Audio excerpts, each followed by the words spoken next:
warahmatullahi wabarakatuh. Waalaikumsalam warahmatullahi wabarakatuh. Alhamdulillahilladzi nahmaduhu wa nasta'inuhu wa nastaghfiruh wa na'udzu billahi min shururi anfusina wa min sayyiati a'malina. May yahdihillahu fala mudilla lahu wa may yudlil fala hadiya lahu. Asyhadu an la ilaha illallah wahdahu la syarika lah wa asyhadu anna sayyidana wa nabiyyana Muhammadan 'abduhu wa rasuluh wa safiyyuhu min khalqihi wa habibuh. بلغ الرسالة وأدى الأمانة ونصح الأمة وكشف الله به الغمة وجاهدوا في سبيل الله حتى أتاه اليقين. صلوات ربي وسلامه عليك يا سيدي يا رسول الله. اللهم صل على سيدنا محمد الفاتح لما أغلق والخاتم لما سبق ناصر الحق بالحق والهادي إلى صراطك المستقيم صلى الله عليه وعلى آله وصحبه حق قدره ومقداره العظيم. اللهم فقهنا في الدين وعلمنا التأويل واهدنا إلى صراطك المستقيم. Puja dan puji syukur kepada Allah. Alhamdulillah, di waktu yang mulia ini Allah izinkan kita bisa duduk di rumah Allah melaksanakan salat fardu subuh secara berjamaah. Mudah-mudahan yang kita lakukan hari ini diterima oleh Allah Subhanahu wa taala. Amin ya rabbal alamin. Salawat dan salam kepada Nabi yang agung, Nabi yang mulia, Rasulullah Muhammad sallallahu alaihi wasallam.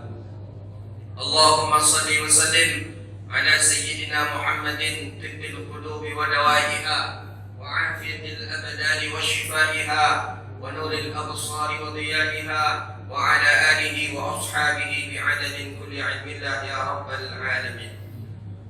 Bapak Ibu hadirin yang dirahmati Allah Subhanahu wa taala, lanjutan kajian kita kitab Bahjatun Nufus Mukhtasar li Sahih al-Imam al-Bukhari lil Imam Abi Jamrah rahimahullahu taala. Hadis sujudus sahwi, hadis tentang masalah sujudus sahwi, sujud tentang sahwi. Sahwi ini sahwan. Sahwi bahasa Arab yang artinya lupa. Lupa, sujud sahwi. Bukan sujud sawi, kalau sujud sawi nama sayur. Sayur sawi namanya. Jadi ini sujud sahwi. Sahwi itu sahun. Sahun itu lupa. Lupa itu sifat manusia. Al-khata'u wa nisyan sifatan al-insan. Salah dan lupa itu sifat manusia. Siapapun orangnya pasti pernah lupa, pasti pernah tersalah, siapapun makhluknya. Dan karena itu adalah sifat daripada sifatnya manusia. Jadi manusia itu memang pelupa. Tak boleh pula kita mengatakan kau pelupa sangatlah, kata kita ke orang. Tak boleh, karena memang itu adalah sifat daripada sifatnya manusia. Jadi sahun artinya lupa. Sahi lupa, sahwa lupa. Sahwan juga maknanya lupa. Ya, jadi ada orang buat nama anak Ahmad Sahwan dibuatnya. Apa dia Ahmad Pelupo. Hati-hati kita. Sahwan lupa.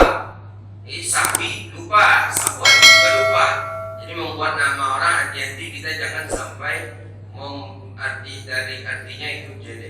Hadis sebelumnya tentang malaikat salat di tempat kita salat. Selama kita berada di tempat salat kita, maka selama itu pula lah malaikat berada di tempat salat kita. Mohon ampun kepada Allah untuk kita. Itu hadis yang sudah kita bahas sebelumnya. Hadis hari ini an Abi Hurairah radhiyallahu taala. Hadis dari Abi Hurairah. Abi Hurairah orang yang terdekat dengan Nabi sallallahu alaihi wasallam. Beliau meriwayatkan hadis lebih daripada 5,000 hadis dari Rasulullah sallallahu alaihi wasallam. Qala salla bina Rasulullah sallallahu alaihi wasallam ihda salat al-'asy.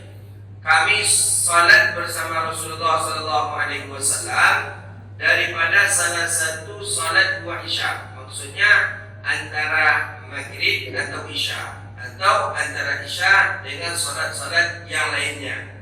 Kata Ibnu Sirin, samaha Abu Hurairah walakin nasitu anna qala fasalli bina. Tidak begitu pasti salat apa ya, karena banyak perawi, banyak periwayat yang lupa salat apakah itu. Tapi yang intinya salat dia dengan Rasulullah sallallahu alaihi wasallam. Ini hadis yang sahih dalam Sahih Imam Al-Bukhari. Hadis yang sahih. Salat min raka'ataini. Kami salat 2 rakaat dengan baginda Nabi. Setelah selesai 2 rakaat tadi, sallama, Nabi salam. Assalamualaikum warahmatullahi wabarakatuh. Assalamualaikum warahmatullahi wabarakatuh. Salam Nabi. Faqama ila khashbatin ma'rudatin fil masjid. Nabi langsung menuju di masjid Nabi itu ada papan yang melintang. Papan melintang di masjid Nabi itu, dan itu bisa dijadikan untuk tempat tidur. Nabi langsung setelah selesai salam, langsung Nabi ke tempat tadi, ke papan yang melintang di masjid tadi. Muttaqi'an 'alaihi ka'annahu wadban. Langsung Nabi tidur tapi dalam keadaan muttaqi'an ini bertumpulah begitu. Faka'an ka'annahu ghadban. Seolah-olah Nabi ketika itu sedang marah. Ini hadisnya hadis sahih. Wa wada'a yadahu al-yumna 'ala al-yusra. Nabi letakkanlah tangan kanannya di atas tangan kirinya sambil mensyabak. Syabak itu nih tashbik namanya. Jadi man syabaka man syabakani dakhala jannah ma'i. Ada hadis Nabi sallallahu alaihi wasallam mentashbik tangan sahabat. Jadi tangan sahabat tadi diginikan oleh Rasulullah SAW. Kemudian Nabi bersabda, man syabaka man syabakani dakhala jannah ma'i. Siapa yang mentashbikkan orang yang bertasbih denganku, maka dia masuk surga bersamaku. Jadi Nabi membutuhkan sahabat. Sahabat tadi digitukan pula tangannya ke tabi'in, sampai kepada kita. Saya pernah ditasbih oleh syekh saya, almarhum Syekh Abdul Rahim Badaruddin Abdul Rahim. Syekh Badaruddin Abdul Rahim itu sanadnya lewat Syekh Habibullah Asy-Syankiti. Itu agak tinggi sanadnya. Jadi tangan saya nih digitukan pula oleh tangan guru saya, sampai sanadnya itu bersambung ke Rasulullah sallallahu alaihi wasallam. Man syabaka man syabakani dakhala jannah ma'i. Siapa yang bertasbih, ditasbih tangan kita dengan tangan teman tadi, ini tasbih. Man syabaka man syabakani dakhala jannah ma'i. Contohkan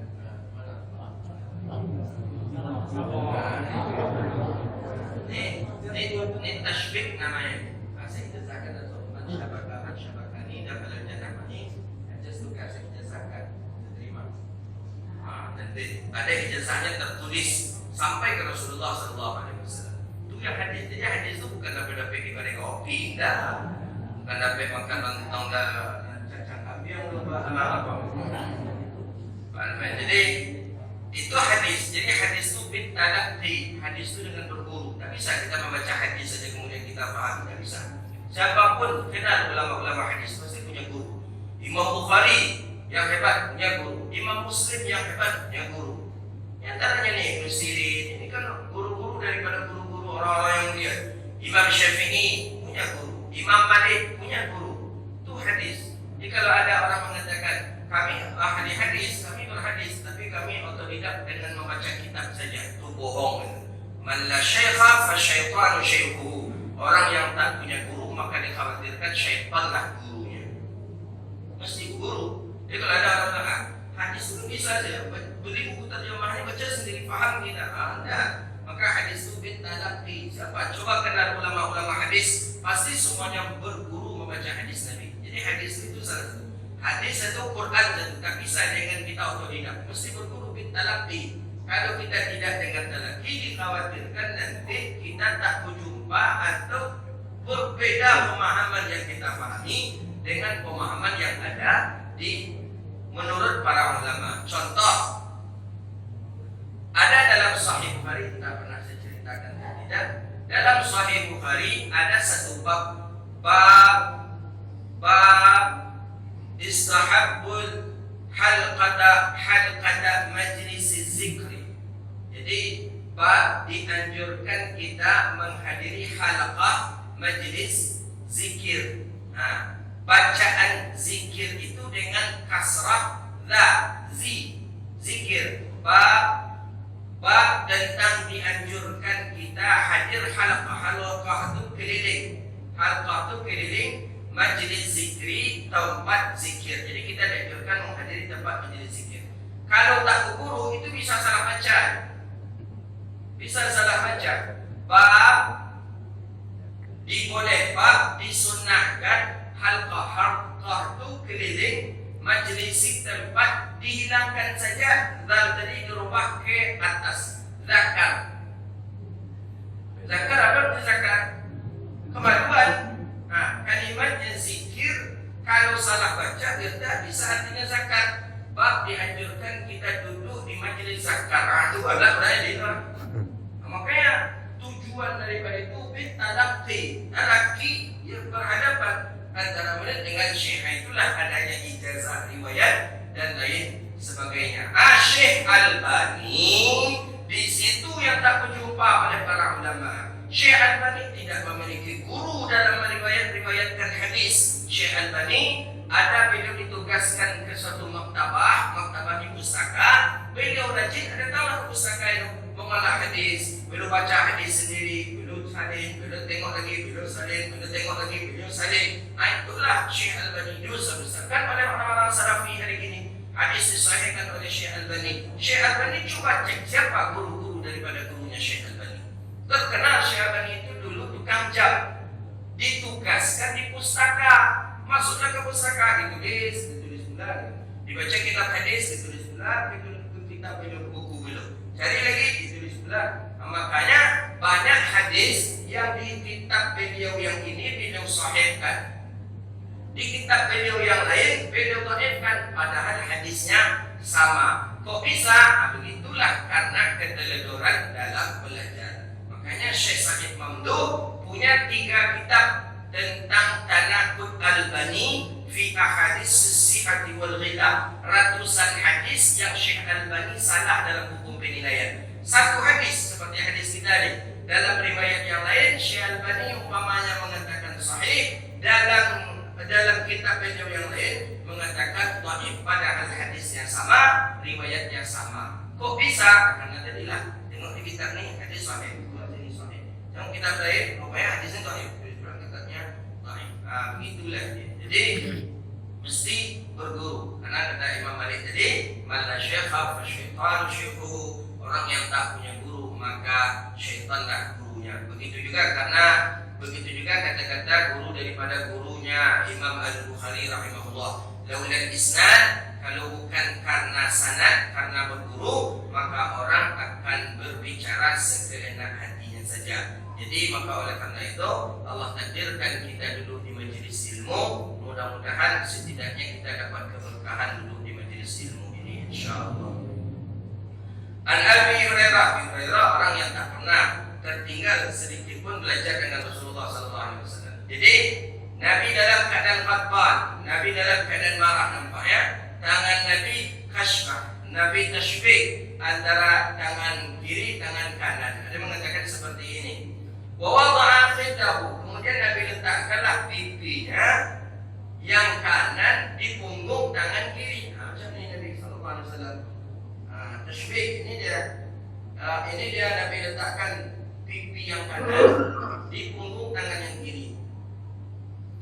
Kharajat sur'an, setelah itu datang keluarlah orang dari pintu masjid kejam. Ini Nabi setelah selesai salam, Assalamualaikum warahmatullahi, Assalamualaikum warahmatullahi. Nabi keluar nampak wajah agak marah, langsung Nabi menuju, bukan keluar, langsung Nabi menuju daripada papan yang melintang di dekat masjid. Langsung Nabi mutajir seperti ini.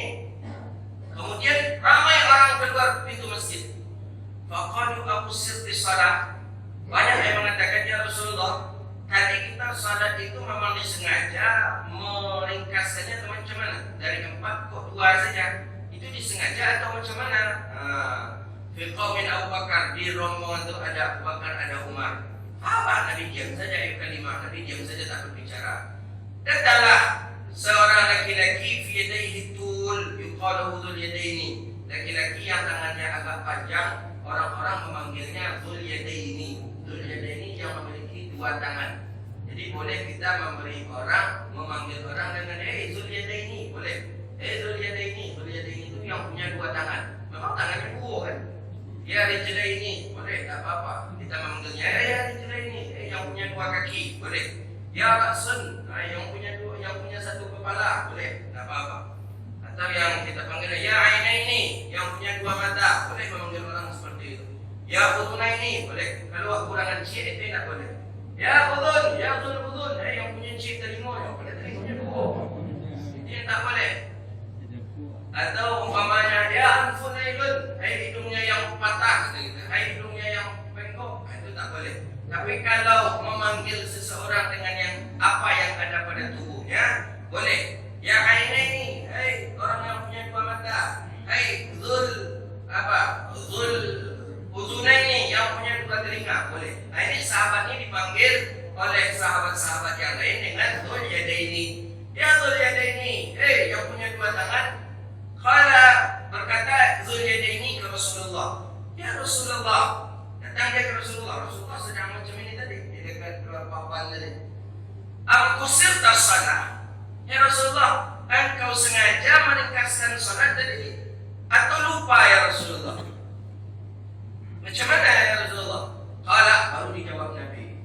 Jadi setelah Suryada ini bertanya ke Rasulullah, baru dijawab oleh Rasulullah. Apa kata Nabi? Lam ansa wa lam tuqsar. Aku tidak lupa dan aku pun tidak mengqasar, tidak meringkaskan. Dia faqala faka'an ma yunzil qala na'am. Fataqaddama wa shalla. Tapi setelah Nabi berbicara itu, langsung Nabi berdiri, langsung Nabi mengambil shaf kembali. Wa shalla, kemudian Nabi salat balik. Mataraka, apa yang tinggal. Berarti ada 2 rakaat lagi yang disambung Nabi salat. Jadi ya Rasulullah, tadi itu dikosor, tadi itu diringkas salat atau lupa ya Rasulullah? Mana Nabi? Nah, aku tidak lupa dan aku tidak mengkosor kata Rasulullah. Setelah itu Nabi berdiri, langsung Nabi berdiri di saf, maka para langsung Nabi takbir kembali. Ini pernah kejadian ini di Harapan Raya. Nanti kita jelaskan. Wasajada misla sujudihi, kemudian Nabi sujud pas seperti salat tadi. Thumma rafa'a ra'sahu wa kabbara, sama beliau lanjutkan salat 2 rakaat. Thumma atwala thumma rafa'a ra'sahu wa kabbara wa rafa'ahu, kemudian Nabi sujud, kabbara, sajada misla sujudihi, kemudian Nabi sujud seperti sujudnya salat, kemudian Nabi bangkit, kemudian Nabi takbir lagi, ini sujud sahwi, kabbara, kemudian thumma sallama, kemudian Nabi salam. Jadi Nabi salam. Dalam riwayat hadis ini ada mengatakan Nabi salam dulu, dalam riwayat yang lain kemudian baru Nabi takbir. Baik, hadis ini pertama hadis tentang adanya sujud sahwi. Apabila kita melakukan atau terlakukan masalah-masalah yang seperti ini, maka masih dibolehkan kita untuk bangkit kembali ke tempat salat. Jika syarat-syarat salat itu masih ada pada diri kita. Jadi umpama kita setelah selesai salat, ini pernah terjadi di Harapan Raya. Salat maghrib, kalau tak salat isya. Jadi salam, assalamualaikum warahmatullahi, assalamualaikum warahmatullahi. Dah selesai, dah duduk, dah minum kopi pula. Ustaz tadi bersama jemaah, dah minum kopi. Ada jemaah tadi yang agak ragu bertanya, langsung dia memberanikan diri. Ustaz, tadi itu sholat kita rasa-rasa 3 baru Ustaz. Dah opet kata Ustaz ni. Enggak, 3 baru Ustaz. 3 ini. Kata yang lain, iya Ustaz, 3 baru Ustaz. Contoh dia 3 punya mengopi je Ustaz. Jadi, memang 3 Ustaz. Memang 3 Ustaz.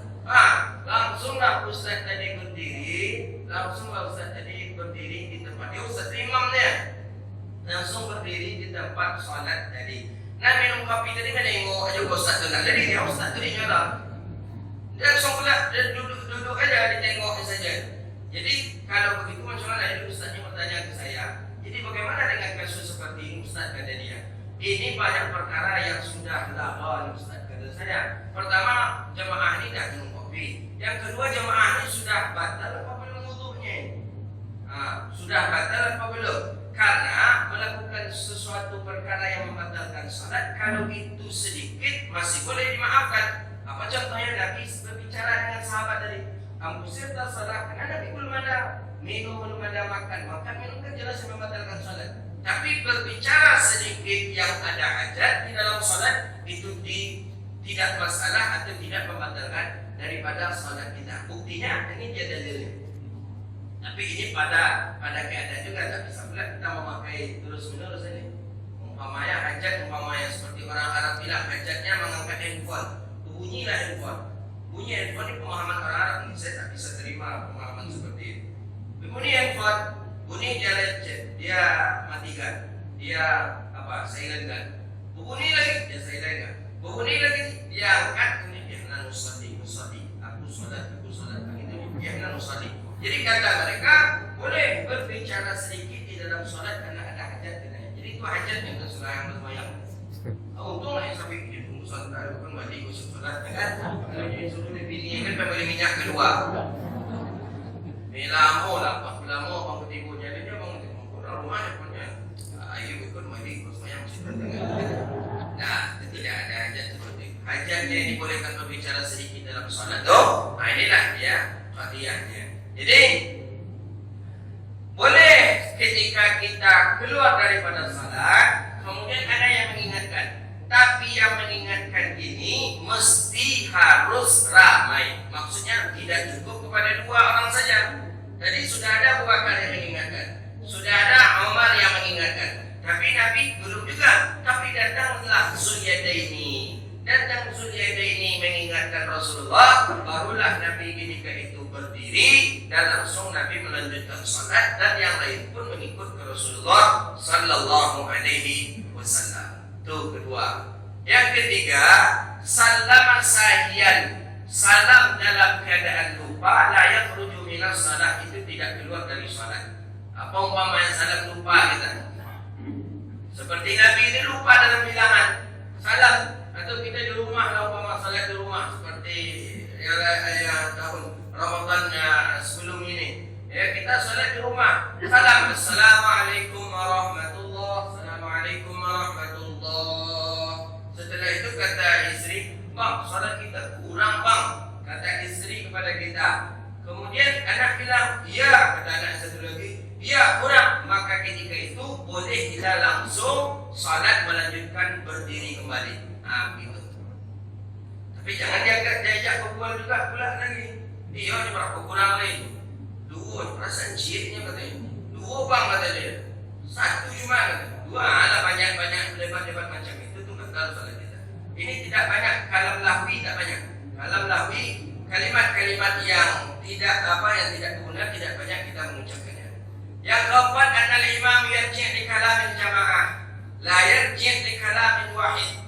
Imam mesti harus kembali kalau sudah banyak daripada jamaah yang mengucapkannya. Jadi kalau sudah banyak jamaah mengucapkan, barulah si imam ini balik. Tapi kalau satu saja jemaah mengatakan, "Mam, kurang salat kita, Mam." Tapi satu saja jemaah, tak ada jemaah yang lain mengucapkan, maka tidak mesti imam kembali lagi. Bisa jadinya kalau apa dari itu. Jadi kalau dah banyak satu mengucap juga, ya, yang satu mengucapkannya juga, baru kita boleh kembali lagi. Begitu dia. Jadi jangan kita imam ni ego pula. Saya yang imam tahulah saya lagi mau ego dulu kata engkau. Saya yang imam tahulah saya lagi bilangan daripada. Itu tak boleh. Jadi kita mesti harus mengulang kembali. Ini pada setelah selesai salat. Bagaimana kalau dalam salat? Dalam salat umpamanya tertinggal, yang tertinggal itu pun yang sunnah. Mana contohnya seperti tasyahud awal. Tasyahud awal hukumnya sunnah. Dah berdiri sang imam, Allahu Akbar, dari sujud berdiri imam. Kalau imam sudah sempurna berdiri, imam tadi lupa tasyahud awal, itu makmum ikut saja. Jangan paksa, jangan todong imam. Ini subhanallah, subhanallah, subhanallah. Tidak apa? Imam justru kalau dia turun balik bisa batal salat. Karena tasyahud awal hukumnya sunnah. Perpindahan antara rukun ke rukun itu suatu perkara yang lazim, yang mesti. Berdiri tadi sudah masuk ke rukun berikutnya. Kalau imam duduk untuk mengerjakan tasyahud awal, dalam mazhab kita Syafi'i rusak salat imam. Rusak salat imam, rusak salat makmum. Jadi kalau ingin menegur imam tadi, dah mulai imam nak ajar-ajar, baca tasbih subhanallah. Itu dia. Subhanallah. Itu dia. Jangan ditarik dulu imam ke belakang, tarik imam ke belakang. Imam pemadam.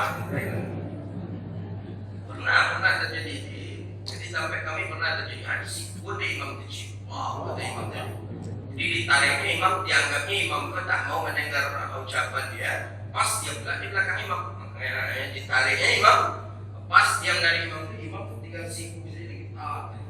Ada meninggal pula orangnya. Tinggal siku imam kecopet mati lupa. Tak boleh, jangan dipaksa imam. Apalagi dengan jadi kalau imam sudah berdiri, jangan baca subhanallah lagi. Begitu juga dengan masalah qunut.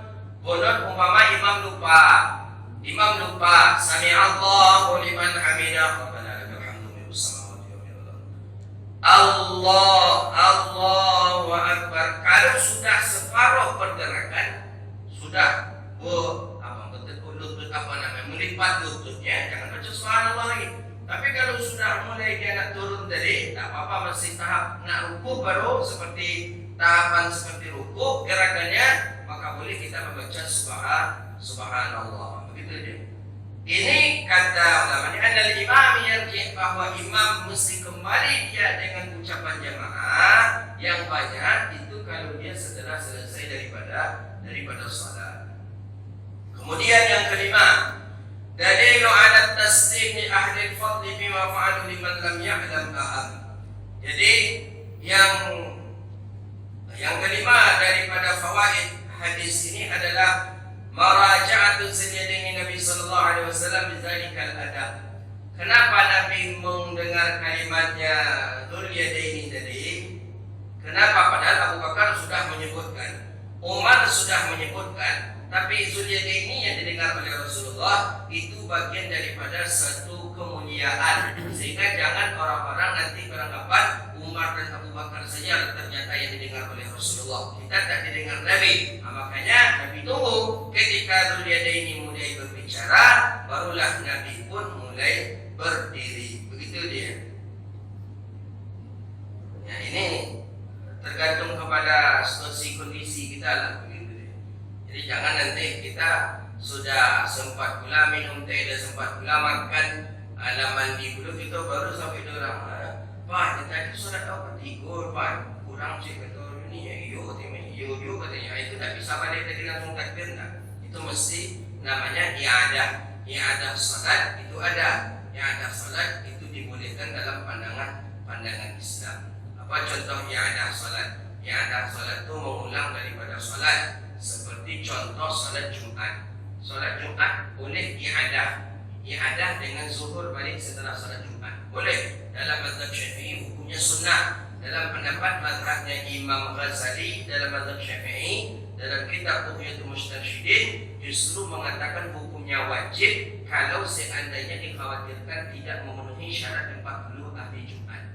Jadi umpamanya di kampung kita ini kurang orang 40 ahli Jumat, tak cukup ahli Jumat. Jadi yang 40 itu Bapak Ibu yang dirahmati Allah, yang 40 itu yang bagus baca Al-Fatihahnya, yang tak pernah tinggal salatnya, yang tak pernah dia melakukan zina dan minum khamar. Ini yang 40 itu.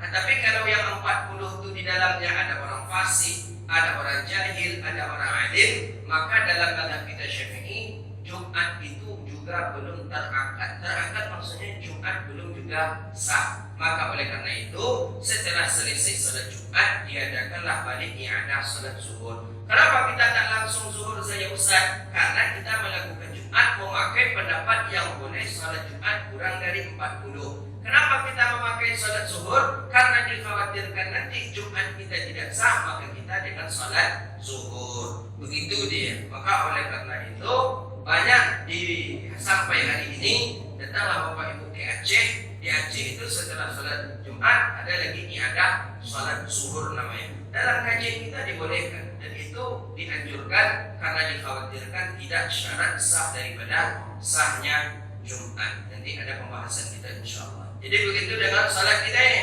Jadi kalau seandainya sudah sempat pula makan, sudah sempat pula kita minum, nah sempat pula merokok, dah habis pula rokok sebatang, baru kawan menyambut tadi salat Isya Imam 3 baru mau.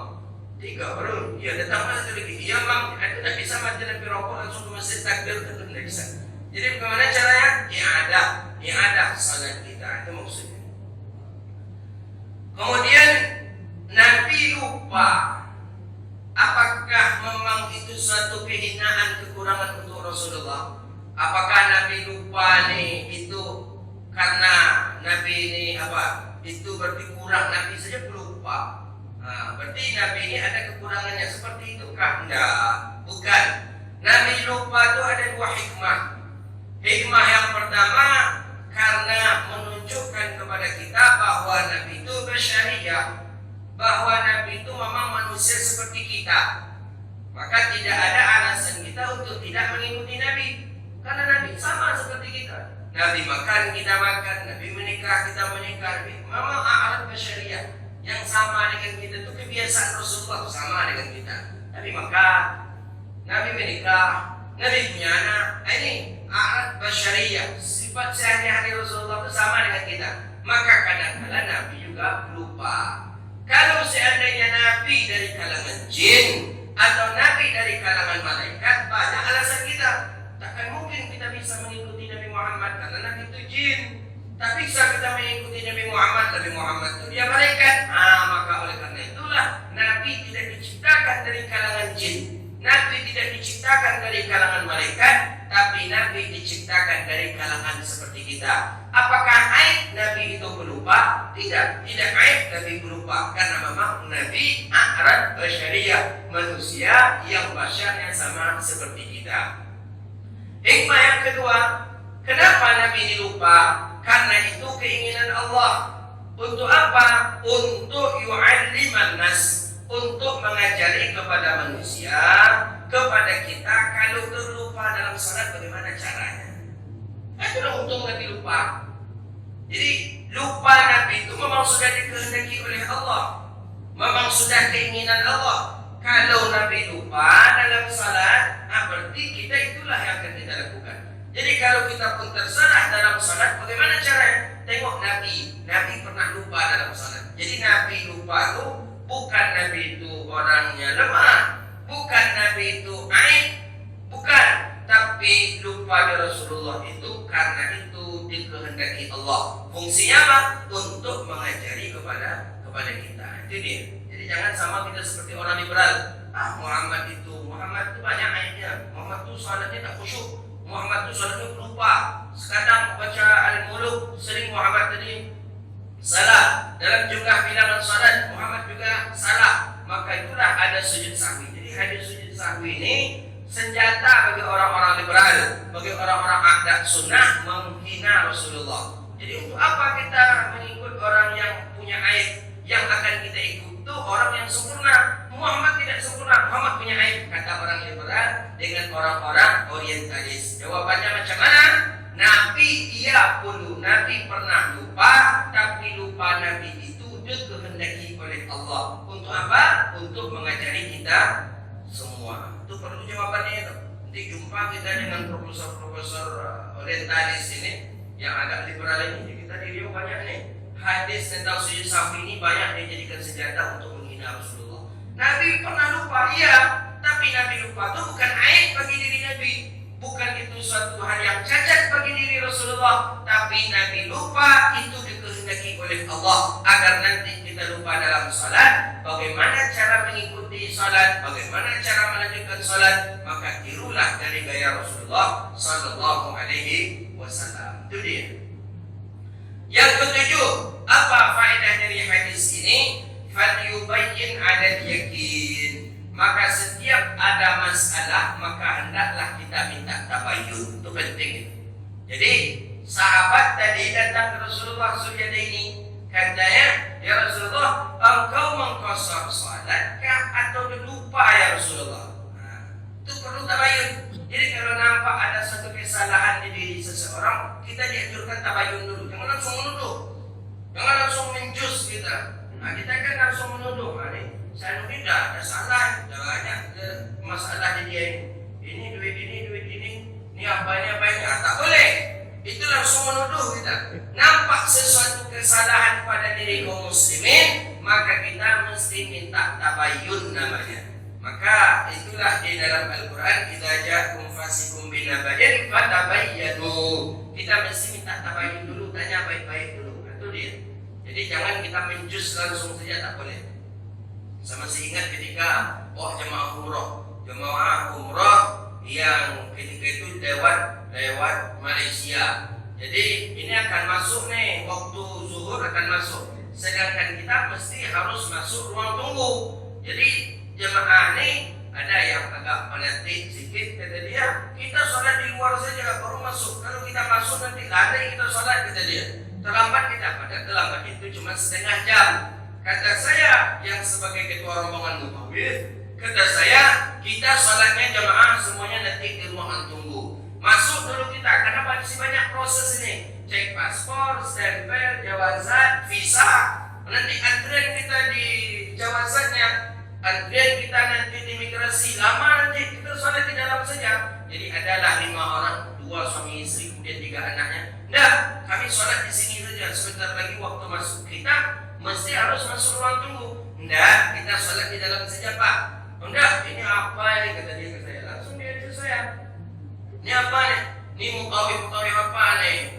Pergi ibadah, pergi umrah tapi sholat lalai katanya. Apa kita ini, kata dia. Sehingga dia hina lah saya. Ini sekolah agama tapi lalai sholat, kata dia. Astagfirullah. Itu ucapannya. Ini orang-orang yang baru semangat ibadah. Baru semangat ibadah. Kadang yang baru tulus wayang, baru selama pun jadi dia bukan ya. Memang dari semangat ibadah. Jadi seperti itu. Jelas. Saya sampaikan, saya tak bertanggung jawab. Kalau Bapak tertinggal, saya tak akan bertanggung jawab. Oke? Pergilah kalian. Pergilah kami lama. Jawazat Malaysia itu jauh, kemudian imigrasinya jauh, sampai masuk ke ruangan tunggu. Akan naik pesawat lagi. Teman sudah sholat, selesai sholat semua ya.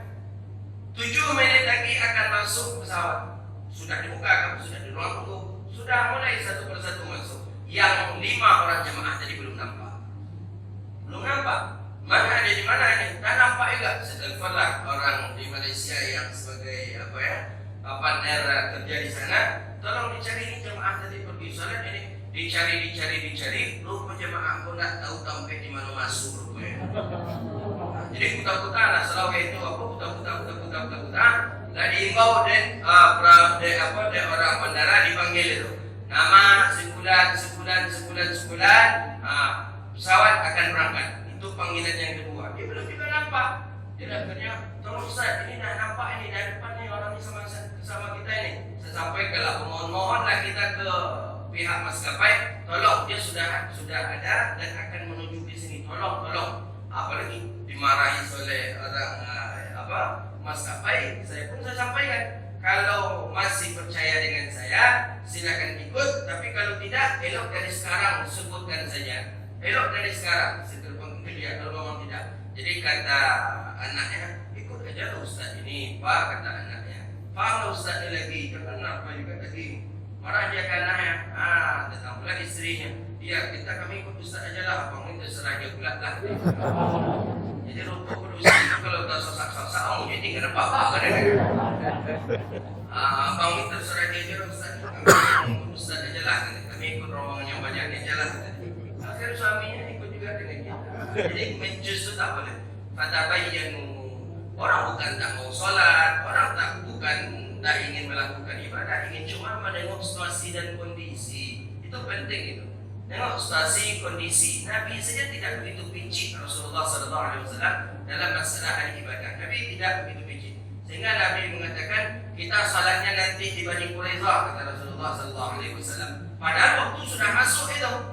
Sudah masuk, anggapan sahabat bagaimana? Ini waktu sudah masuk, kenapa Nabi menyuruh kita sholat di sana? Berarti Nabi mengajarkan boleh kita untuk menjamak dulu ya. Kalau memang sahabat pici, ini waktu sudah masuk, ini lari kita sholat. Tak betul Nabi ini, tapi tak pernah sahabat mengucapkan itu. Nabi ingin mengajarkan sama halnya dengan ini. Allah ingin mengajarkan kepada kita umat Nabi Muhammad, kalau terlupa di dalam sholat, bagaimana? Tengok apa yang dilakukan oleh Nabi kita Sallallahu Alaihi Wasallam. Kemudian faedah dari hadis ini kasratul ihtimam sahabat radhiyallahu ta'ala. Karena begitu pedulinya sahabat tentang sholat. Jadi tak langsung diterima saja oleh sahabat. Dua dah cukup dan itu tak apa-apa. Tapi sahabat ihtimam ini semangat peduli sahabat dengan ibadah.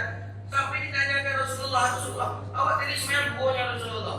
Ini tanda sahabat peduli dengan salat. Kalau sahabat tidak peduli dengan sholat, akan ditanya, lama Rasulullah yang sholat mah betul Nabi mah. Nah, dia ingin tahu begitu pedulinya sahabat Nabi kepada sholat. Kemudian faedah hadis berikutnya, jawab sultan fudulul aid. Boleh kita duduk atau tidur sambil meletakkan tangan ini ke punggung tangan ke pipi, itu satu perkara yang dibolehkan. Kemudian faedah hadis lagi, boleh kita memanggil seseorang dengan sesuatu yang ada pada dirinya selagi itu tidak aibnya. Jadi seperti Suryadaini yang punya dua tangan, Dzul Rijlaini yang punya dua kaki, Dzul Uzunaini yang punya dua telinga, boleh, tidak mengapa. Atau boleh juga kita memanggilnya, hai ya Dzul Zawjataini, gitu. Hai orang yang memiliki dua istri, gitu. Boleh. Tapi tengok dulu kalau nyetak di kabini, jadi mau bantah yang ya Dzul Zawjataini yang punya dua istri. Dalil ala talab al-bayyinah bima la yaqaf. Jadi mesti kita harus terakhir, ini dalil yang dipakai oleh mazhabnya Imam Maliki bahwa sujud sahwi itu setelah salam. Dalam mazhab Maliki, datang di negeri Sudan, ke Maroko, ke Tunisia, orang sana sujud sahwinya setelah selesai salam.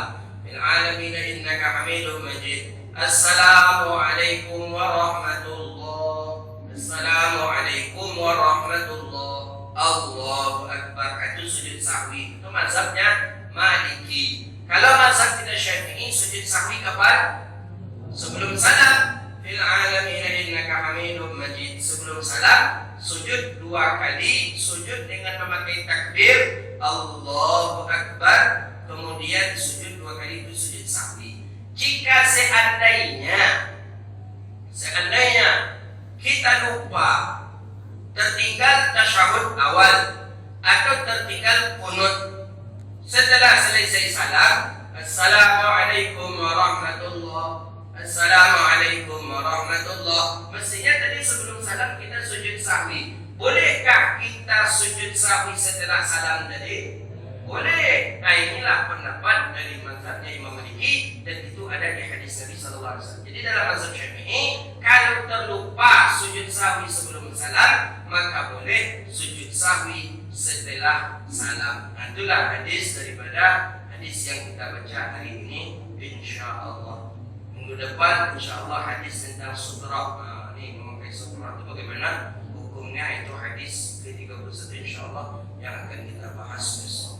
Kita mudah-mudahan bermanfaat. Allah berkahi kita, amin ya rabbal alamin. Rabbana atina fid dunya hasanah wa fil akhirati hasanah wa qina adzabannar. Allahumma faqihna fid din wa 'allimna at-ta'wil wa hdina ila siratikal mustaqim. Rabbana hab lana min ladunka rahmatan wa hayyi lana min amrina rashada. Rabbana atina fid dunya hasanah wa fil akhirati hasanah wa qina adzabannar. Wa sallallahu ala sayyidina Muhammadin wa ala alihi wa sahbihi ajma'in. Subhana rabbika rabbil izzati amma yasifun. Wassalamu ala al-mursalin walhamdulillahi rabbil alamin. Demikian, mohon maaf. Assalamualaikum warahmatullahi wabarakatuh. Waalaikumsalam.